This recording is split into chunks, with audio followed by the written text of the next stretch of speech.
Assalamualaikum warahmatullahi wabarakatuh. Selamat berjumpa kembali pemirsa bersama saya Ratu Fitri dalam podcast BPKAD Provinsi Banten. Kali ini saya masih berada di BPKAD Provinsi Banten dan dengan narasumber yang berbeda dan tema juga yang berbeda. Jangan lupa nanti di akhir bisa di subscribe, komen, like, dan share ya ke seluruh keluarga dan juga saudara.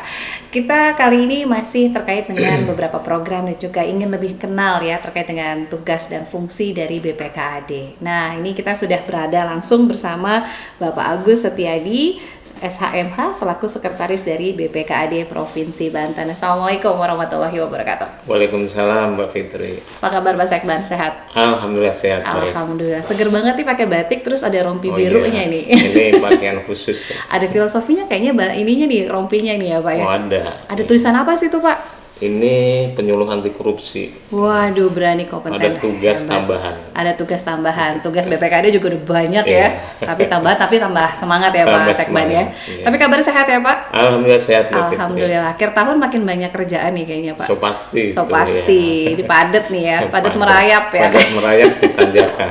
Apalagi akhir tahun kemudian menjelang awal Iya, tahun. betul. Lagi sibuk-sibuknya ini bendahara OPD istilahnya ya Pak Sekban ya.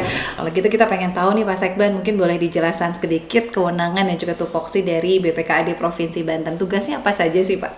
Ya tugasnya intinya kan membantu gubernur ya. Ini dalam rangka pengelolaan keuangan dan aset daerah. Intinya seperti itu yang menjadi kewenangan dari pemerintah daerah. Selain itu juga tadi yang mengelola keuangan. Jadi istilahnya uangnya banyak, tapi bukan uang pribadi ya istilahnya ya. Karena digunakan untuk pembangunan di Provinsi Banten dan dipos-poskan di OPD-OPD tadi begitu ya. Nah kalau untuk sekretaris badan BPKAD sendiri tugasnya apa nih Pak? Jadi sebelum sekretaris bertugas tentu di kepala BPKAD itu ada staf-staf di bawahnya ya. Terdiri antara sekretaris badan itu membawahi Kasubag Umum dan Kepegawaian, ada juga kepala bidang perencanaan anggaran daerah, dia membawahi Kasubit perencanaan anggaran daerah dan Kasubit pelaksanaan anggaran daerah. Ada juga kepala bidang perbendaraan dan akuntansi, dia membawahi Kasubit Kasda dan Kasubit perbendaraan. Dan yang satu ini terkait dengan kepala bidang pengelolaan BMD, ada 2 subit juga sama, Kasubit penatausahaan dan pelaporan barang milik daerah dan Kasubit penggunaan dan pemindah tanganan barang milik daerah. Jadi semuanya ada tugasnya masing-masing dan ada juga di situ kelompok jabatan fungsional dan pelaksana. Ada juga unit pelaksana teknis daerah. Nah ini belum diisi Mbak Fitri ya. Kalau Mbak Fitri mau ngisi silakan. Waduh, boleh nih Pak. Jadi ini tadi ya struktur organisasi dari BPKAD sendiri ya. Selain hitung-hitungan keuangan, tapi juga ada aset daerah juga yang memang juga menjadi kewenangan dari BPKAD begitu. Susah nggak sih Pak kalau ngomongin hitung-hitungan aset yang juga mungkin banyak ya seprovinsi Banten begitu Pak?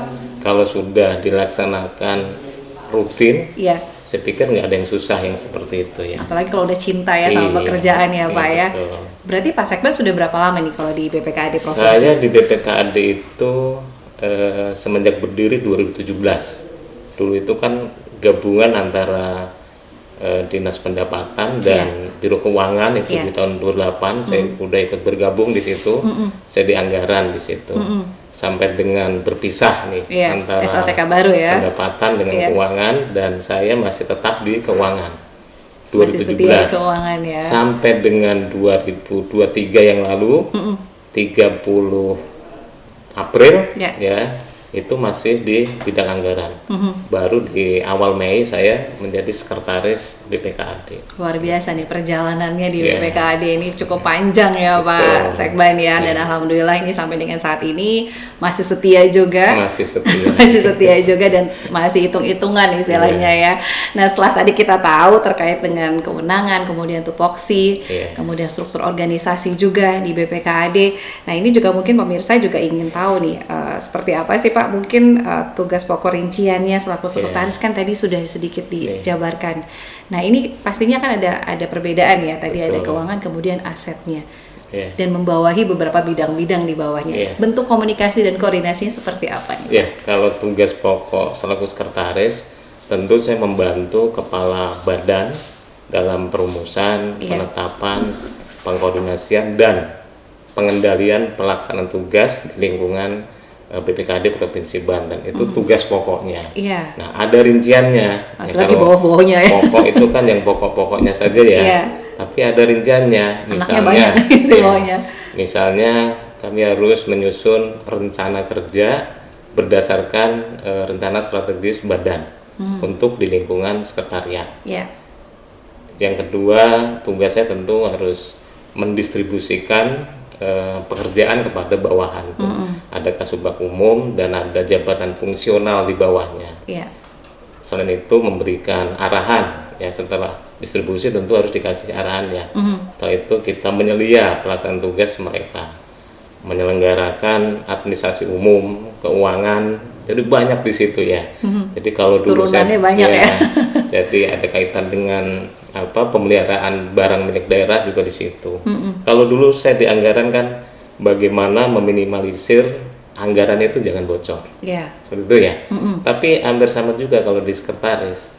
Nah, itu tugasnya minimal paling enggak jangan sampai barang daerah kita yang di atas tuh jangan sampai bocor tuh. Angkatnya jangan sama aja itu sama-sama mencegah kebocoran. Betul ya, yang penting itu tadi ya, karena anggaran tadi ya, mencegah kebocoran. Tapi juga gini Mbak Fitri ya, di sekretariat itu luar biasa ya, karena saya baru beberapa bulan ya di situ, memang ada interaksi dengan teman-teman paling enggak di seluruh lini ya, seluruh bidang. Kalau dulu kan hanya bidang perencanaan daerah, sekarang harus semuanya ya. Semuanya berinteraksi dengan teman-teman di seluruh bidang. Keseluruhan. Bersyukur kami itu di BPKD ada orang-orang yang punya talenta yang hebat, ya. Dia banyak prestasi. Kemarin ada teman kita yang ikut lomba-lomba ulang tahun Korpri. Alhamdulillah tuh ada yang namanya Mbak Siva tuh, ya talenta muda itu. Jadi ikut duta Korpri juara 1. Jadi aset nih BPKD nih ya. Duta bahasa Inggris juara 2. Mudah-mudahan sekarang Pak Didin ikut juga nih, terkait dengan idol tuh, nyanyi. Mudah-mudahan juara juga. Jadi banyak ininya ya. Ini menjadi contoh untuk pegawai yang lain. Betul. Mendorong, memberikan semangat yang lain. Banyak talenta-talentanya ya Pak. Alhamdulillah. Jadi kita ikut senang yang seperti berarti itu. Kekompakan dan teamworknya ini tinggi sekali ya. Dengan terus gudang aktivitas gudang tugas juga, tapi harus saling mendukung di antara pegawai, intinya gitu. Betul. Tapi kalau dari segi kuantitas begitu ya, SDM-nya sendiri, apakah sudah cukup memadai begitu di BPKD sendiri nih Pak Sekban? Ya, saya pikir sudah cukup ya, karena memang kalau di keuangan itu spesifik ya, paling tidak sudah didukung dari teman-teman di bidangnya ya, baik dari pendidikan, pengalaman dan seterusnya. Seperti saya contoh misalnya, saya ini sebenarnya kan sarjana hukum ya, nggak ada kaitannya dengan keuangan langsung, tapi kan mungkin karena dari pengalaman gitu. Selama bekerja saya memang di keuangan gitu ya. Jadi selain pendidikan yang menunjang tadi, beberapa pegawai banyak sekali dan pengalaman gitu ya. Jadi seimbang antara karena pendidikan terjun dan langsung pengalaman. begitu ya. Jadi prakteknya pun juga sudah paham istilahnya terkait dengan keuangan, apalagi tadi sudah tahunan begitu ya Pak Sekban ya di BPKAD. Baik, ini luar biasa tentu saja bagaimana memupuk kekompakan di pegawai begitu ya Pak ya, dengan tadi juga semangat dan kebersamaan. Jadi dari segi kuantitas SDM-nya juga sudah cukup memadai, sudah sangat cukup. Mudah-mudahan nanti tetap menjaga kekompakan begitu ya setiap tahunnya. Apalagi ini akhir tahun, ada jalan-jalan nggak nih Pak? Apa nggak sempat jalan-jalan nih? Jalan-jalan masing-masing aja gitu ya, karena memang tidak ada fasilitasi dinas ya untuk jalan-jalan, semuanya harus untuk kerja gitu. Betul ya, apalagi kalendernya BPKD kayaknya warnanya hitam semua ya Pak ya. Betul. Order yang warna merah kayaknya. Jarang yang warna merah juga dibuat jadi hitam. Jadi hitam. Mudah-mudahan yang penting sehat aja ya Pak ya. Yang penting sehat, lancar dan kompak terus begitu. Nah ini mungkin seperti yang tadi disampaikan, banyak juga raihan-raihan prestasi ya dari BPKD. Sebelumnya tadi saya sempat ngobrol juga dengan Ibu Baby ya, terkait dengan penghargaan yang sudah diraih oleh BPKAD begitu ya. Laporan tercepat, kemudian juga teman-teman di SDM-nya juga luar biasa. Mungkin boleh lebih didetailkan lagi nih Pak, penghargaan apa yang sudah diraih di 2023? Kemarin yang baru selesai itu terkait dengan dari Komisi Informasi ya. KI ya. Ya KI. Jadi peringkatnya yang paling atas. Keterbukaan informasi ya. Jadi yang paling terinformatif itu BPKD Provinsi Banten. Dan ini mempertahankan Mbak Fitri. Susah loh Pak mempertahankan. Mempertahankan lebih sulit ketimbang meraih kan kira-kira. Tapi alhamdulillah sudah kita buktikan bisa mempertahankan. Kira seperti itu Mbak Fitri. Karena memang masyarakat sekarang tuh lebih lebih teliti lagi, lebih ingin tahunya lebih banyak. Jadi otomatis transparansi terkait dengan informasi BPKD akan hadir di situ begitu ya. Ini luar biasa, keterbukaan informasi informatif. Nah, ini luar biasa. Kemudian juga teman-teman di SDM-nya juga luar biasa ya, Pak ya. Alhamdulillah. Kemudian juga mungkin ini juga saya ingin lebih dalam lagi terkait dengan rompi yang digunakan nih. Betul. Katanya ada tambahan tugas nih. Boleh sedikit ngobrol ya, Pak. Tambahan tugas seperti apa sih ini, Pak? Jadi sebenarnya tugas mulia menurut saya ya kan memang pakaian ini pakaian dari KPK sebenarnya ya. Jadi sebagai penyuluh anti korupsi. Gitu. Jadi di tahun 2022 itu ada pelatihan, pelatihan di BPSDM. Ini juga komitmen pemerintah Provinsi Banten ya untuk semua di lingkungan ini itu harus jauh dari sifat-sifat atau perilaku koruptif. Akhirnya ada pendidikan di BPSDM, diikuti beberapa orang dari pegawai di lingkungan Pemprov Banten itu sudah angkatan ke-9 waktu saya ya. Angkatan 9 di tahun 22 dan alhamdulillah semuanya dinyatakan lulus dengan sertifikat. Nah, untuk mendapat baju ini harus ikut lagi tuh ujian sertifikasi namanya. Jadi perjuangannya susah dapat rompi ini ya. Gitu. Jadi ada ujian sertifikasi itu oleh KPK di Jakarta dan alhamdulillah saya dinyatakan lulus. Sehingga ya dikasihlah baju seperti ini untuk menyampaikan pesan-pesan anti korupsi. Anti korupsi. Nah, ini tadi ada filosofinya. Jadi tambahan tugas saya ini tadi ya, agar juga menularkan hal-hal positif baru begitu ya, mengingatkan satu sama lain begitu. Bukan hanya di tubuh BPKD tapi juga teman-teman OPD yang lain begitu ya, Pak Sekban ya. Betul. Sejauh ini seperti apa koordinasi dengan teman-teman OPD, terutama mungkin pengguna anggaran ya, karena kan tadi di OPD-nya cukup banyak ya Pak ya. Yang pertama pada saat pemanasan tentu ya, jadi pada saat penyuluhan ya di internal kita dulu gitu ya, teman-teman bidang, terutama di bidang anggaran. Setelah itu naik sedikit lah di lingkungan para bendara pengeluaran dan pejabat penata usaha negeri lingkungan Pemprov Banten. Jadi kalau ada kegiatan itu saya masuk tuh.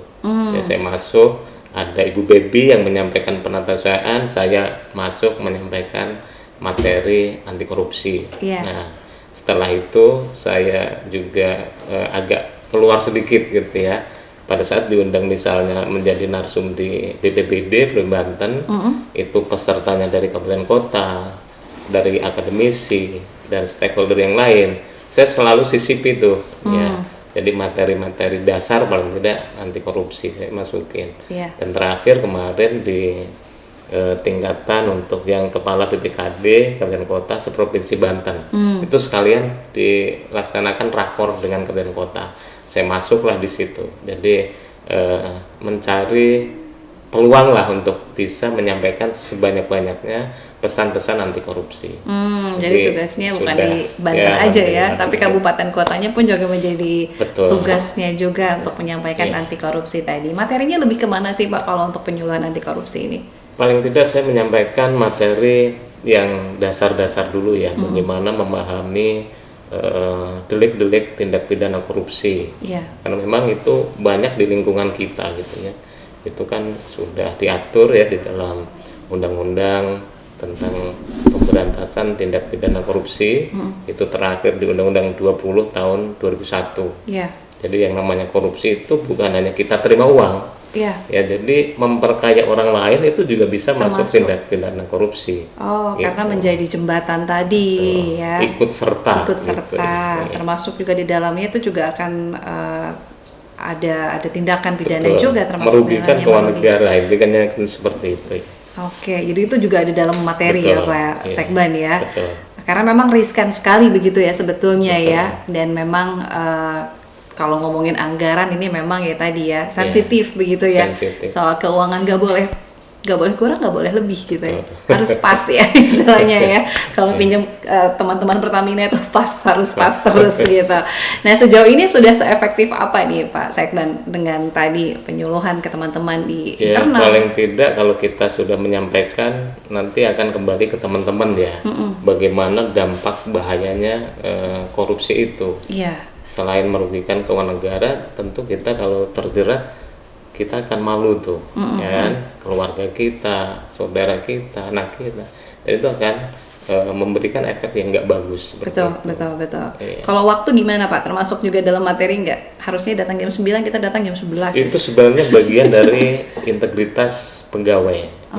Disiplin ya. Betul, disiplin itu salah satu dari nilai integritas. Kalau kita pengen bagus terkait dengan perilaku anti korupsi, antara kita harus berintegritas. Salah satu unsurnya adalah tadi itu disiplin. Nah itu termasuk ya. Kalau kita sudah disiplin, otomatis kan kita punya kinerja yang baik juga ya. Jadi jangan sampai gitu ya. Ini kan kasihan yang lain nih kalau sudah datang on time ya. Oke, ini sudah sangat efektif tentu saja. Kemudian juga menularkan hal-hal positif tadi ya Pak Sekban ya. Dengan juga kabupaten kota. Nah, nanti kita ngobrolin soal anti korupsi lagi, tapi saya ingin selingin dulu pertanyaan lain nih Pak Sekban. Sejauh ini koordinasi dengan teman-teman di BPKAD kabupaten kota, apakah juga memang ada tugas yang sama atau memang berbeda kewenangan aja nih Pak Sekban? Ya, yang pertama gubernur itu sebagai wakil pemerintah pusat di daerah, tentu saja untuk yang urusan keuangan harus ada sinergi antara provinsi dengan kabupaten kota.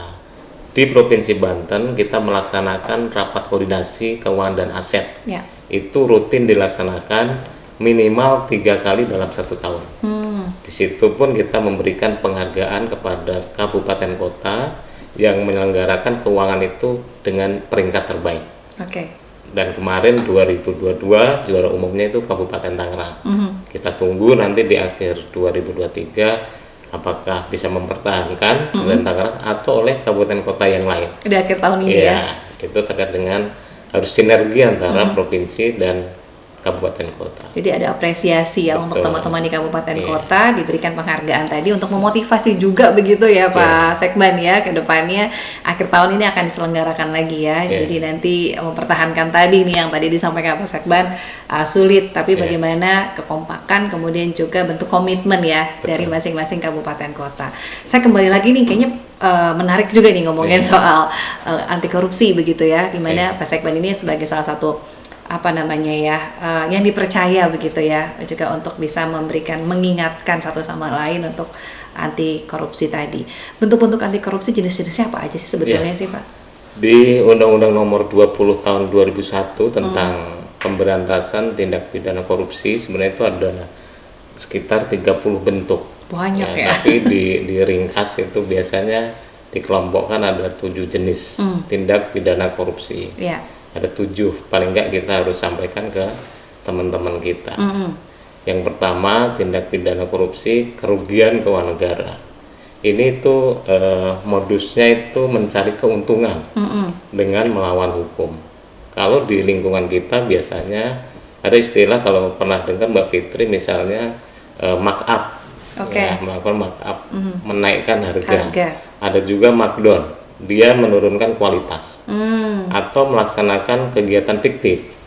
Gak ada fiktif sebetulnya. Itu sebetulnya nggak ada, tapi seolah-olah dibikin ada. Siluman ya jadinya. Jadi itu fiktif. Nah, itu ancaman hukumannya lumayan tuh, maksimal 20 tahun.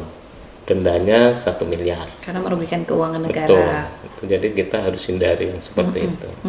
Yang kedua terkait dengan tindak pidana penyuapan. Nah, penyuapan itu disuapin, bukan disuapin nasi itu ya.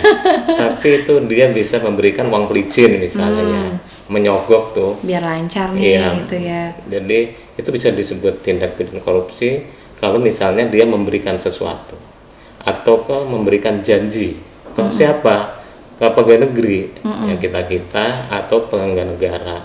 Sehingga dengan janji itu nanti dia meminta tuh untuk berbuat atau tidak berbuat sesuai dengan jabatannya, sehingga nanti itu dia akan berlawanan dengan kewajibannya. Nah itu bisa kena delik tindak pidana penyuapan. itu ancaman hukumannya agak turun dikit tuh, 5 tahun lah gitu ya. Tetap aja ya 5 tahun atau dendanya 250 juta itu.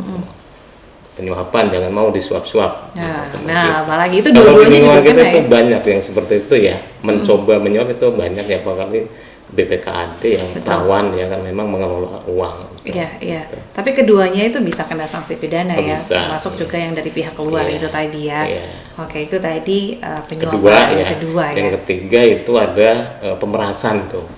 Ya, jadi kalau pemerasan itu ada unsur memaksa tuh. Ya, antara orang yang berkuasa, dia punya jabatan, ya, punya power, memaksa untuk memberikan sesuatu tadi itu, memeras itu ya. Jadi ini sebenarnya tingkatan yang paling tinggi tuh bahayanya tuh. Harusnya dia lebih tinggi nih ancaman, tapi itu 20 tahun juga tuh ancaman hukumannya. Dendanya juga 1 miliar itu untuk yang tadi itu pemerasan. Karena memang ini ada unsur menyalahgunakan kewenangan itu. Betul. Oke. Itu yang ketiga ya, Pak ya. Yang keempat terkait dengan penggelapan dalam jabatan. Ini juga bisa di lingkungan pegawai negeri ya. Jadi pegawai negeri kalau misalnya dia merusak barang-barang administrasi untuk bukti pemeriksaan, itu juga bisa kena pidana. Oh, merusak barang bukti. Betul, bisa itu yang seperti itu. Penggelapan dalam jabatan, misalnya ini alat bukti dihilangkan atau membiarkan teman kita, itu juga sama itu. Kita tahu nih padahal. Betul, tapi sedang ada permasalahan dia merusak barang bukti atau menghilangkan, atau misalnya ada teman kita biarkan padahal kita dalam kewenangan kita, itu juga sama. Itu terlibat juga ya dalam tadi ya, termasuk dalam hal ini ya. Korupsi juga. Betul. Itu termasuk kena sanksi pidana juga ya, karena membiarkan tadi ya, karena udah tahu kenapa tidak dilaporkan begitu. Itu yang keempat. Kemudian apa lagi nih Pak Sekmat? Ada perbuatan curang. Ya, kalau perbuatan curang itu biasanya di proyek-proyek. Ada proyek-proyek misalnya penyedia barang jasa itu dia berlaku curang. Bangunan, terus yang mandornya, pengawasnya juga membiarkan. Itu juga sama bisa kena.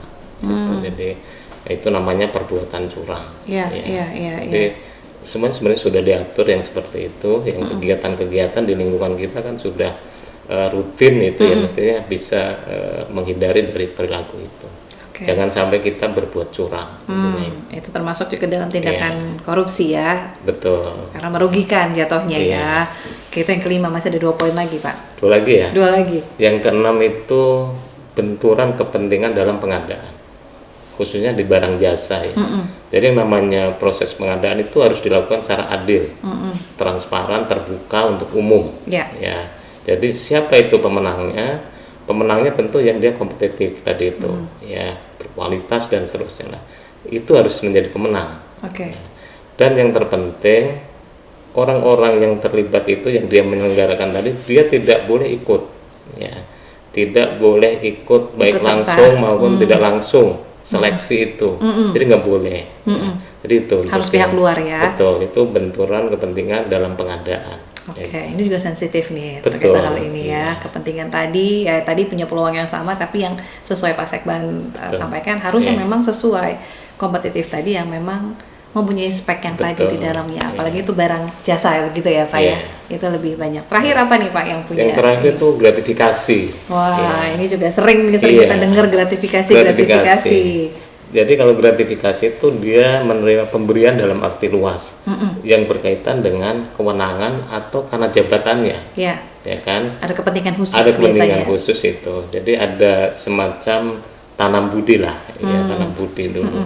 Sama seperti misalnya, sebenarnya gampang menghindar seperti itu ya. Saya misalnya sebagai sekretaris gitu ya. Tugasnya kan banyak tuh, antara lain sebagai pejabat penata usaha keuangan tuh. Periksa, paraf, kelengkapannya lengkap atau enggak gitu ya kan. Verifikasi lah ya. Verifikasi. Udah selesai gitu tuh. Nah, ada mungkin yang mau ngasih sesuatu tuh misalnya. Terima kasih ya. Iya kan, gitu kan. Kalau kayak kita nggak punya tugas itu kan nggak mungkin mereka kasih uang ke kita kan. Betul. Itu harusnya teman-teman kita di lingkungan pemerintah sudah bisa membaca seperti itu. Ya, karena memang nggak mungkin lah kita punya jabatan itu dan dia memberikan cuma-cuma, kan pasti ada maksud di belakangnya. Jadi menghindarnya gampang. Jadi bentuknya bukan hanya uang tuh, barang, bisa barang, bisa akomodasi, travel check dan seterusnya lah. Betul. Jadi itu harus dilaporkan kalau kita ingin terhindar, laporkan ke KPK. Paling lambat itu 30 hari setelah kita terima itu lapor. Jadi kalau kita sudah lapor ya udah selesai. Atau kalau misalnya kita nggak lapor, ya kita jangan terima, kembalikan, selesai kan gitu ya. Jadi sebenarnya yang seperti itu banyak terjadi di lingkungan kita ya. Jadi sebenarnya mudah untuk membedakan ini gratifikasi atau bukan. Gitu. Karena lihat momennya juga. Betul. Karena kita punya jabatan. Betul. Ya, kalau nggak punya jabatan nggak mungkin mereka kasih sesuatu kan gitu. Iya, walaupun kita nggak minta gitu ya. Betul, iya. Tapi memang inisiatif dari pihak luar yang memang juga ingin memberikan tanda. Jadi dia penerima layanan yang lebih aktif itu. Iya. Tapi itu termasuknya gratifikasi. Mau itu bentuknya materi, barang ataupun yang tadi disebutkan. Termasuk gratifikasi, jadi harus dilaporkan begitu ya untuk menghindari tadi ya permasalahan kemudian hari. Itu mudah-mudahan bisa dipahami ya dari 7 poin-poin tadi yang memang sering terjadi, yang 7 poin tadi ya Pak Sekban ya. Sedikit demi sedikit mungkin mudah-mudahan bisa bisa dimasukkan ke kehidupan sehari-hari begitu ya, jadi bisa terhindar begitu dari hal-hal yang tidak diinginkan begitu. Wah, ini banyak informasi yang penting ya Pak ya terkait dengan penyuluhan anti korupsi tadi. Kemudian nih Pak, untuk menghindari tindak pidana korupsi tadi tentunya kan juga kita harus menjaga diri, harus saling sama-sama mengingatkan. Tapi yang lebih penting apa sih Pak untuk bisa terhindar begitu? Ya, paling tidak setelah kita memulai itu kita harus punya nilai-nilai integritas ya. Nilai-nilai integritas ini kan nilai dasar yang harus kita punya dan kita jaga. Itu kan ada 9 ya kalau nggak salah. Nilai integritas itu ada jujur, ya, dia harus jujur, berkata jujur sesuai dengan faktanya. Yang kedua dia harus disiplin ya, disiplin, tanggung jawab, ya kan. Jadi sudah 3 tuh. Ada juga berani, dia harus berani sesuai dengan kenyataannya seperti apa. Gitu ya. Dia juga harus adil, ya. Dia juga harus kerja keras, ya, harus peduli, harus mandiri, dan terakhir tuh dia harus sederhana ya. Jadi kalau sederhana itu dia hidup apa adanya, gitu ya. Jadi nggak aneh-aneh lah gitu. Iya, tidak. Kalau kita punya 9 nilai-nilai itu tentu kita mudah-mudahan menjadi ASN yang berintegritas. Amin dan terhindar juga dari korupsi tadi. Yang pertama adalah berani tadi ya. Ini juga berani menolak, berani katakan tidak juga begitu ya Pak Sekban.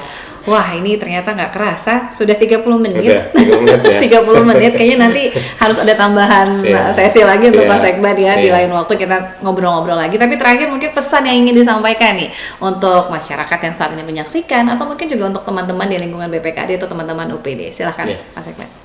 Saya berharap kita semua menjadi ASN yang berakhlak ya. Itu kan sebagai nilai dasar dari ASN ya. Kita harus berorientasi pelayanan.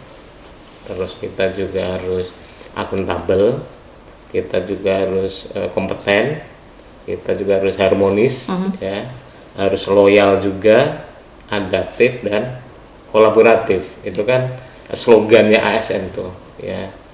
Slogannya itu kita harus berakhlak. Itu. Terus yang kedua saya berharap ASN itu bisa menghindari korupsi. Sehingga kita semua ASN ini di Pemprov Banten bisa menjadi ASN yang benar-benar berintegritas. Kira-kira itu. Oke, terima kasih banyak Bapak Agus Setiadi SMA selaku Sekretaris BPKAD Provinsi Banten. Sama-sama Mbak Fitri. Sudah meluangkan waktu untuk ngobrol-ngobrol di podcast BPKAD kali ini. Mudah-mudahan diberikan selalu kesehatan ya Pak. Kelancaran di setiap aktivitas. Dan pemirsa podcast BPKAD, tuntas sudah kebersamaan kita di episode kali ini. Saya Ratu Fitri mewakili kru yang bertugas mengucapkan terima kasih banyak atas kebersamaannya. Sampai jumpa. Wassalamualaikum warahmatullahi wabarakatuh. Waalaikumsalam. Terima kasih Bapak. Sama-sama Mbak.